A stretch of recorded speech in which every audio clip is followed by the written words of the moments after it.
ನಮಸ್ಕಾರ ಎಲ್ರಿಗೂ. ನೀವು ನೋಡ್ತಾ ಇರೋದು ಒನ್ ಇಂಡಿಯಾ ಕನ್ನಡ. ನಾನು ಪ್ರತಿಮಾ. ವೀಕ್ಷಕರೇ, ರೀಸೆಂಟಾಗಿ ತುಳಸಿ ಹಬ್ಬ ಮುಗ್ದಿದೆ.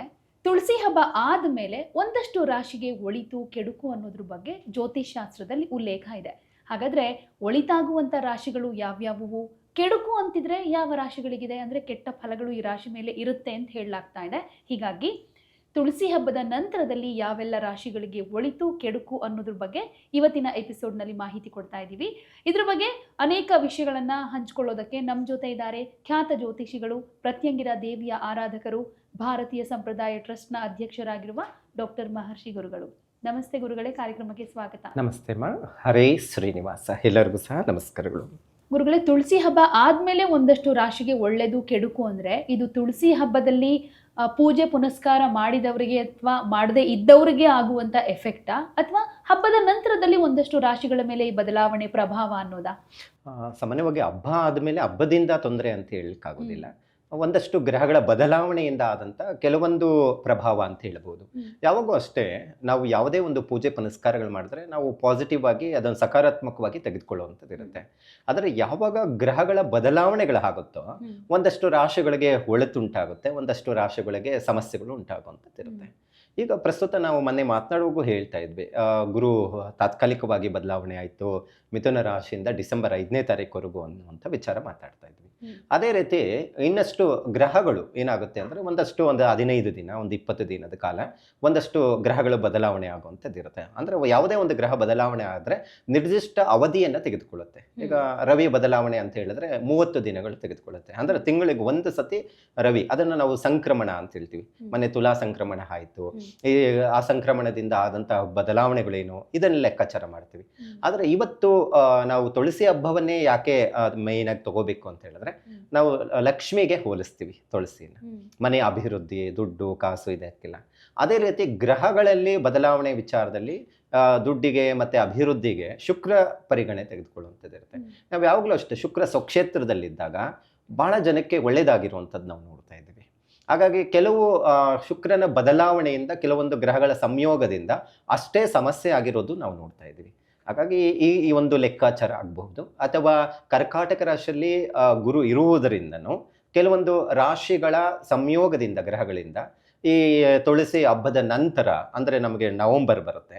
ಆ ನವೆಂಬರ್ ತಿಂಗಳಲ್ಲಿ ಒಂದಷ್ಟು ರಾಶಿಗಳ ಮೇಲೆ ಒಂದಷ್ಟು ಶುಭ ಫಲ, ಒಂದಷ್ಟು ಅಶುಭ ಫಲಗಳನ್ನು ಕೊಡುತ್ತೆ. ನಮಗೆ ಶುಭ ಫಲಗಳು ಕೊಟ್ಟರೆ ಯೋಗ ಅಭಿವೃದ್ಧಿ ಇರುತ್ತೆ, ಅದರಲ್ಲಿ ಒಂದು ಮಾತಿಲ್ಲ, ತಿಳ್ಕೊಂಡು ಏನೋ ಒಳ್ಳೆಯ ಕೆಲಸವನ್ನು ಮಾಡಬಹುದು ಅಂತ. ಹಾಗಾಗಿ ಕೆಟ್ಟದೇ ಇದೆ ಕೆಲವು ರಾಶಿಯವರಿಗೆ ಅಂತ ಹೇಳಿ ಭಯ ಬೀಳುವಂಥ ಅಗತ್ಯ ಇಲ್ಲ. ಯಾಕಂತ ಹೇಳಿದ್ರೆ ಮುನ್ನೆಚ್ಚರಿಕೆ. ಈಗ ಏನೋ ಅವರು ಎಕ್ಸ್ಪೆಕ್ಟ್ ಮಾಡ್ಕೊಂಡಿರ್ತಾರೆ, ಏನೋ ಒಂದು ಹೊಸದಾಗಿ ಬಿಸ್ನೆಸ್ ಮಾಡಬೇಕು ಅಥವಾ ಯಾವುದೋ ಒಂದು ಕೆಲಸ ಬದಲಾವಣೆ ಮಾಡಬೇಕು ಅನ್ನೋವಂಥದ್ದು ಏನು ಪ್ಲಾನಿಂಗ್ ಇರುತ್ತೆ, ಅದಕ್ಕೆ ಅಡೆತಡೆಗಳು ಉಂಟಾಗಬಹುದು. ಸ್ವಲ್ಪ ಅದನ್ನು ಬಿಟ್ಟು, ಏನು ನವೆಂಬರ್ ಬಿಟ್ಟು ಡಿಸೆಂಬರ್ ಎಲ್ಲೋ ಅಥವಾ ಜನವರಿ ಎಲ್ಲ ಪ್ಲಾನ್ ಮಾಡ್ಕೋಬಹುದು. ಆ ಒಂದು ಕಾರಣಕ್ಕೆ ಕೆಲವು ರಾಶಿಗಳಿಗೆ ಸ್ವಲ್ಪ ಸಮಸ್ಯೆ ಇರುತ್ತೆ ಅನ್ನೋಂಥದ್ದು ತಿಳ್ಕೊಬೇಕು. ಅಂದ್ರೆ ಇದು ಶುಕ್ರನಿಂದ ಆಗುವಂತ ಒಳಿತು ಕೆಡುಕು ಅನ್ನೋದ್ರ ಬಗ್ಗೆನಾ? ಹೌದು, ಖಂಡಿತ. ಸೊ ಹಾಗಾಗಿ ಆ ರಾಶಿಯ ಮೇಲೆ ಯಾವ ರೀತಿ ಪರಿಣಾಮ ಬೀಳುತ್ತೆ ಅನ್ನುವಂಥದ್ದು ನಾವು ತಿಳ್ಕೊಬೇಕು. ಮೊದಲಿಗೆ ನಾವು ಶುಭ ಫಲಗಳನ್ನು ಕೊಡುವಂಥದ್ದು ರಾಶಿಗಳು ಯಾವ್ದು ರಾಶಿ ಅಂತ, ಮತ್ತೆ ಆ ನಂತರ ಆಗು ಹೋಗುಗಳು ಹೇಗಿರುತ್ತೆ ಅಂತ ನೋಡ್ಬಿಡೋಣ. ಮೊದಲಿಗೆ ಈ ಶುಕ್ರ ಸ್ವಕ್ಷೇತ್ರದಲ್ಲಿ ಪ್ರಸ್ತುತ ಇರುವಂಥದ್ದು ನಾವು ನೋಡ್ತಾ ಇದ್ದೀವಿ. ಮತ್ತು ಈ ಶುಕ್ರ ಪಂಚಮ ಸ್ಥಾನ, ನಾವು ಯಾವಾಗಲೂ ಅಷ್ಟೇ ಪೂರ್ವ ಪುಣ್ಯ ಸ್ಥಾನ ಅಂತ ಹೇಳ್ತೀವಿ. ಅಭಿವೃದ್ಧಿ ವಿಚಾರಕ್ಕೆ ನಾವು ಈ ಮೂಲ ತ್ರಿಕೋಣ ಸ್ಥಾನದಲ್ಲಿರುವಂತಹ ಕೆಲವೊಂದು ಗ್ರಹಗಳನ್ನು ನಾವು ಲೆಕ್ಕಾಚಾರ ಮಾಡ್ತೀವಿ. ಆದರೆ ವರ್ಷಫಲದಲ್ಲಿ, ಮಾಸಫಲದಲ್ಲಿ ನಾವು ಗ್ರಹಗಳ ಬದಲಾವಣೆಗಳಿಂದ ಒಂದಷ್ಟು ಲೆಕ್ಕಾಚಾರ ಮಾಡ್ತೀವಿ. ಇದೇ ಜ್ಯೋತಿಷ್ಯದಲ್ಲಿ ಬರುವಂಥದ್ದಾಗಿರುತ್ತೆ. ಹಾಗಾಗಿ ನಾವು ಒಂದು ಲೆಕ್ಕಾಚಾರ, ಪಂಚಮ ಸ್ಥಾನದಲ್ಲಿ ಶುಕ್ರ ಸ್ವಕ್ಷೇತ್ರದಲ್ಲಿದ್ದರೆ ಕೆಲವೊಂದು ಯೋಗಗಳು ನಿಮಗೆ, ಈಗ ಧನಯೋಗ ಅಂತ ಇರುತ್ತೆ ಅಂತೇಳಿ ಯಾರೋ ಹೇಳಿರ್ತಾರೆ, ನಿಮಗೇನು ರಾಜಯೋಗ ಶುಕ್ರದೇಶ ನಡೀತಾ ಇದೆ ಅಂತ ಹೇಳಿರ್ತಾರೆ. ಆದರೆ ಯಾವ ಶುಕ್ರದೇಶನೂ ಫಲ ಇಲ್ಲ, ಕಷ್ಟದಲ್ಲಿ ಹಾಗೇ ಇದ್ದೀರಾ ಅಂತ ಹೇಳಿದ್ರೆ, ಈ ಮಾಸ ಏನಿದೆ, ಈ ಕಾರ್ತೀಕ ಮಾಸ ಇನ್ನೇನು ಮುಗಿತಾ ಬಂದಿದೆ, ಅದರಲ್ಲಿ ಸಹ ಮುಖ್ಯವಾಗಿ ನವೆಂಬರ್ ತಿಂಗಳಲ್ಲಿ ಶುಕ್ರನ ಪರಿಣಾಮ ಮಿಥುನ ರಾಶಿಯವರಿಗೆ ಬಹಳ ಚೆನ್ನಾಗಿದೆ. ಯಾಕೆ ಹೇಳ್ತಾ ಇದ್ದೀನಿ ಅಂದರೆ, ನೀವು ಇವತ್ತು ಒಂದು ಉದ್ಯೋಗದ ಬದಲಾವಣೆ ಮಾಡ್ಕೊತೀನ ಅಂತ ಹೇಳಿದ್ರೆ, ಅಥವಾ ಯಾವುದೋ ಒಂದು ಒಳ್ಳೆ ದಶೆ ನಡೀತಾ ಇದೆ ಅಂತ ಹೇಳಿದ್ರೆ ನಿಮಗೆ ಫಲ ಕೊಡ್ತಾ ಇಲ್ಲ ಅಂದರೆ, ಈ ಮಾಸದಲ್ಲಿ ನಿಮಗೆ ಬಹಳ ಮುಖ್ಯವಾಗಿ ಅಭಿವೃದ್ಧಿಯನ್ನು ಕಾಣುವಂಥದ್ದಿದೆ. ಶುಭ ಕಾರ್ಯಗಳಾಗಬಹುದು, ಅಥವಾ ಕೆಲಸದ ಬದಲಾವಣೆ, ಪ್ರಮೋಷನ್ ಆಗ್ಬೋದು, ಅಥವಾ ವಿದೇಶಕ್ಕೆ ಸಂಬಂಧಪಟ್ಟಂಥ ಪ್ರಯತ್ನದಲ್ಲಿ ಇರುವಂಥವ್ರಿಗೆ ಮಿಥುನ ರಾಶಿಯವರಿಗೆ ಬಹಳ ಏಳು ಮಾಡಿಸಿದಂತಹ ದಿನಗಳು ಅಂತ ಹೇಳ್ಬೋದಾಗಿದೆ. ಮತ್ತು ಇನ್ನೊಂದು ರಾಶಿ ಮುಖ್ಯವಾಗಿ ಅಂತ ಹೇಳಿದ್ರೆ ನಾವು ಯಾವಾಗಲೂ ಅಷ್ಟೇ ದ್ವಿತೀಯ ಸ್ಥಾನ ಧನಸ್ಥಾನ ಅಂತ ಹೇಳ್ತೀವಿ. ಕುಟುಂಬ ಸ್ಥಾನ. ಯಾವ ವ್ಯಕ್ತಿಗೆ ಕುಟುಂಬದಲ್ಲಿ ನೆಮ್ಮದಿ ಇರುತ್ತೆ, ಯಾವ ವ್ಯಕ್ತಿಗೆ ಹಣಕಾಸಿನ ಅಭಾವ ಇರೋದಿಲ್ವೋ ಅವನಷ್ಟು ನೆಮ್ಮದಿ ಯಾರೂ ಇರೋದಿಲ್ಲ ಅಂತ ಹೇಳುತ್ತೆ. ಅದ್ರ ಜೊತೆಗೆ ಆರೋಗ್ಯನೂ ಬೇಕು. ಯಾಕಂತ ಹೇಳಿದ್ರೆ ಈ ಎರಡರ ಜೊತೆ ಆರೋಗ್ಯನೂ ಇರಬೇಕು, ಎಲ್ಲ ಉಪಯೋಗಿಸ್ಕೊಳ್ಬೇಕು. ಈಗ ದುಡ್ಡಿದೆ, ಅದು ನೀವು ಅದಕ್ಕೆ ತಕ್ಕಂತೆ ಅನುಕೂಲ ಮಾಡ್ಕೋಬೇಕಂದ್ರೆ ಆರೋಗ್ಯ ಇಲ್ಲ ಅಂದರೆ ಮನೆಯಲ್ಲೇ ಇರಬೇಕಾಗುತ್ತೆ, ಏನೂ ಅಭಿವೃದ್ಧಿ ಇರೋದಿಲ್ಲ. ಹಾಗಾಗಿ ಇವರಿಗೆ, ಯಾರಿಗೆ ಕನ್ಯಾ ರಾಶಿಯವರು ಯಾರು ಇರ್ತಾರೋ ಅವರಿಗೆ ದ್ವಿತೀಯ ಸ್ಥಾನದಲ್ಲಿ, ಅದರಲ್ಲಿ ಸ್ವಕ್ಷೇತ್ರದಲ್ಲೇ ಶುಕ್ರ ಪ್ರಭಾವದಿಂದ ಕುಟುಂಬದಲ್ಲಿ ನೆಮ್ಮದಿ ಇರುತ್ತೆ. ಇವತ್ತು ಎಷ್ಟೋ ಜನ ಅಣ್ಣ ತಮ್ಮಂದರಾಗ್ಬೋದು, ಅಕ್ಕ ತಂಗಿರಾಗಬಹುದು, ಅಥವಾ ಕುಟುಂಬದಲ್ಲಿ ತಂದೆ ಮಗ, ತಾಯಿ ಮಗಳಾಗಬಹುದು, ಮಗ ಆಗಬಹುದು, ಬಾಂಧವ್ಯತೆ ಇರೋದಿಲ್ಲ. ಯಾವಾಗೋ ಮಾನಸಿಕ ಡಿಸ್ಟರ್ಬೆನ್ಸ್ ಆಗ್ತಾ ಇರುತ್ತೆ, ಕುಟುಂಬದಲ್ಲಿ ಕಲಹಗಳು ನಾವು ನೋಡ್ತಾ ಇದ್ದೀವಿ. ಅಂಥ ಸಮಸ್ಯೆಗಳು ಏನಾದರೂ ಇದ್ದು ಈಗಾಗಲೇ ದೂರ ಹೋಗಿದ್ದೀರಾ ಅಂದರೆ, ಅಥವಾ ಪಿತ್ರಾರ್ಜಿತ ಆಸ್ತಿ ಅಥವಾ ಏನಾದರೂ ಹಣಕಾಸಿನ ವಿಚಾರಕ್ಕೆ ಸಂಬಂಧಪಟ್ಟಂಥ ತೊಂದರೆಗಳು ಏನಾದರೂ ಕಂಡು ಬರ್ತಾ ಇದೆ ಅಂತ ಹೇಳಿದ್ರೆ ಈ ಕನ್ಯಾ ರಾಶಿಯವರಿಗೆ ಈ ತಿಂಗಳು ಸರಿ ಮಾಡ್ಕೊಳ್ಳೋದಕ್ಕೆ ಸಾಧ್ಯ ಆಗುತ್ತೆ ಅಂದರೆ ಮಾಡ್ಕೋಬೋದು. ಪಿತ್ರಾರ್ಜಿತ ಆಸ್ತಿ ವಿಚಾರದಲ್ಲಿ ವಿವಾದಗಳಿದ್ದಾವೆ, ನೀವು ಕೂತು ಈ ಮಾಸದಲ್ಲಿ ಸರಿ ಮಾಡ್ಕೊಳ್ಳಿ. ಯಾಕಾಗಲ್ಲ? ಯಾಕಂದರೆ ಆ ಮಾಸ ನಿಮಗೆ ಉತ್ತಮವಾದಂಥ ಅಭಿವೃದ್ಧಿಯನ್ನು ಕಾಣುತ್ತೆ. ಅಕಸ್ಮಾತ್ ಯಾರಿಗೋ ದುಡ್ಡು ಕೊಟ್ಬಿಟ್ಟಿದ್ದೀರ, ದುಡ್ಡು ವಾಪಸ್ ಬರ್ತಾ ಇಲ್ಲ, ತಲೆ ಕೆಡಿಸ್ಕೊಳ್ಳೋಕೆ ಹೋಗ್ಬಿಡಿ.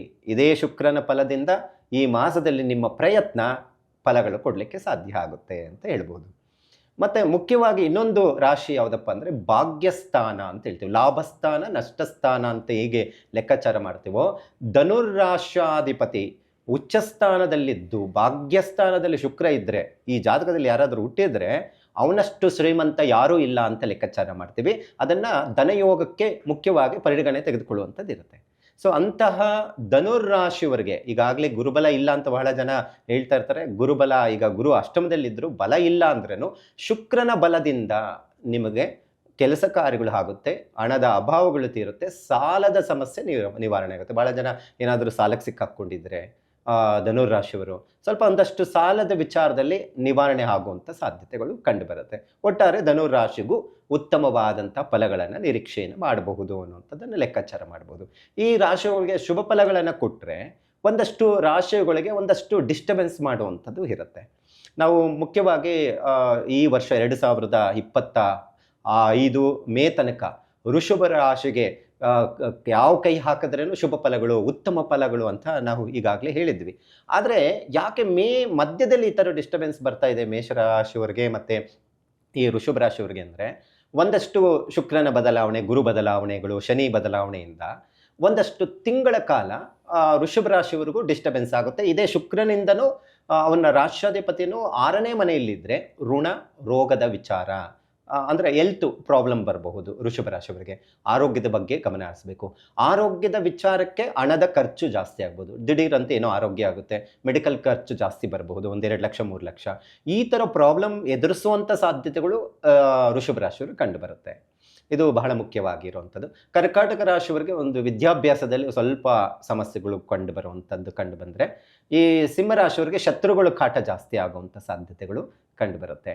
ಇನ್ನು ಮೀನ ಮತ್ತು ನಾವು ಮೀನ ರಾಶಿಗೆ ನೋಡೋಕೆ ಹೋದರೆ ಯಾರಿಗಾನ ದುಡ್ಡು ಕೊಡುವಂಥದ್ದು ತೆಗೆದುಕೊಳ್ಳುವಂಥ ವ್ಯವಹಾರ ಇದ್ದರೆ ಸ್ವಲ್ಪ ಬಹಳ ಜಾಗೃತವಾಗಿ ನೋಡಿಕೊಳ್ಬೇಕಾಗತ್ತೆ. ಸೊ ಈ ಥರ ಬದಲಾವಣೆಗಳು ಒಂದಷ್ಟು ರಾಶಿಗಳಿಗೆ ಕಂಡು ಬರುವಂಥ ಸಾಧ್ಯತೆ ಇರುತ್ತೆ. ಸೊ ಹಾಗಿದ್ದರೆ ಸಮಸ್ಯೆ ಇದ್ದಂತಹ ರಾಶಿಯವರಿಗೆ ಏನು ಮಾಡ್ಕೋಬೋದು? ಅದು ಪ್ರಮುಖವಾಗಿರುವಂಥದ್ದು ವೃಷಭ ರಾಶಿಗೆ ಮತ್ತು ಅದರ ಜೊತೆಗೆ ಕರ್ಕಾಟಕ, ಸಿಂಹರಾಶಿಯವರಿಗೆ ಶತ್ರು ಬಾಧೆ ಜಾಸ್ತಿ ಆಗುತ್ತೆ, ಬಹಳಷ್ಟು ಕಿರಿಕಿರಿ ಸಮಸ್ಯೆಗಳು. ಮತ್ತು ಯಾರಿಗಾನ ಈ ಮಿಥುನ ರಾಶಿಯವರಿಗೆ ಹೇಗೆ ಶುಭ ಫಲಗಳು ಕೊಡುತ್ತಾ ಅದೇ ರೀತಿ ಮೀನ ರಾಶಿಯವರಿಗೆ ಒಳ್ಳೆಯ ಫಲಗಳು ಇದ್ದರೂ ಏನಾದ್ರು ದುಡ್ಡಿಗೆ ಅಭಾವ ಏನೋ ಅಷ್ಟು ಬರಲ್ಲ, ಬಂದರೆ ಯಾರಿಗಾನ ದುಡ್ಡು ಕೊಟ್ಟರೆ ಬರಲ್ಲ ಅಂತ ಹೇಳುತ್ತೆ, ಡಿಸ್ಟರ್ಬೆನ್ಸ್ ಆಗುವಂಥದ್ದು ಇರುತ್ತೆ. ಅದಕ್ಕೆ ಆದಷ್ಟು ಈ ರಾಶಿಯವರು ಶುಕ್ರನ ಅಧಿದೇವತೆಗಳಾದಂಥದ್ದು ಲಕ್ಷ್ಮೀ ಆರಾಧನೆ, ಪ್ರತಿ ಶುಕ್ರವಾರ ಲಕ್ಷ್ಮೀ ಅಷ್ಟೋತ್ತರವನ್ನು ಪಠನೆ ಮಾಡುವಂಥದ್ದು, ಅಥವಾ ಲಕ್ಷ್ಮೀ ದೇವಸ್ಥಾನದಲ್ಲಿ ಅರ್ಚನೆ ಪೂಜಾದಿಗಳನ್ನು ಮಾಡಿಸುವಂಥದ್ದು, ಅಥವಾ ಮನೆಯಲ್ಲೇ ಲಕ್ಷ್ಮೀ ಸಹಸ್ರನಾಮ ಸ್ತೋತ್ರವನ್ನು ಪಠನೆ ಮಾಡುವಂಥದ್ದನ್ನು ರೂಢಿಯಲ್ಲಿ ಇಟ್ಕೊಂಡಾಗ, ಅಥವಾ ನನಗೇನು ಮಂತ್ರಗಳು ಬರೋದಿಲ್ಲ, ನಾನು ಇವೆಲ್ಲ ಪೂಜೆ ಮಾಡೋದು ಕಷ್ಟ ಅಂತ ಹೇಳಿದ್ರೂ ಗೋಮಾತೆ, ಲಕ್ಷ್ಮೀ ಸ್ವರೂಪ ಅಂತ ಹೇಳ್ತೀವಿ, ಆ ಗೋಮಾತೆಗೆ ಏನಾದರೂ ಒಂದು ಬಾಳೆಹಣ್ಣು ತಿನ್ನಿಸುವಂಥದ್ದು ಮಾಡಿದ್ರೆ ಈ ಏನು ಈ ರಾಶಿಗಳಿಗೆ ಸಮಸ್ಯೆಗಳು ಬರುತ್ತೆ ಶುಕ್ರನಿಂದ, ಅದರಿಂದ ಒಂದಷ್ಟು ಸಮಸ್ಯೆಗಳು ಕಡಿಮೆ ಆಗಲಿಕ್ಕೆ ಸಾಧ್ಯ ಆಗುತ್ತೆ. ಅದಕ್ಕೆ ನಾವು ಹೇಳೋದು, ಸಮಸ್ಯೆ ಬಂದಾಗ ಸ್ವಲ್ಪ ಏನೇ ಹೊಸ ಕೆಲಸಗಳನ್ನು ಮಾಡಬೇಡಿ, ಅದಕ್ಕೆ ತಕ್ಕಂಥ ಕೆಲವೊಂದು ಪರಿಹಾರಗಳನ್ನು ಮಾಡಬೇಕು ಅನ್ನುವಂಥದ್ದನ್ನು ಹೇಳಲಿಕ್ಕೆ ಸಾಧ್ಯ ಆಗುತ್ತೆ. ಓಕೆ, ಧನ್ಯವಾದಗಳು ಗುರುಗಳೇ. ಹರೇ ಶ್ರೀನಿವಾಸ.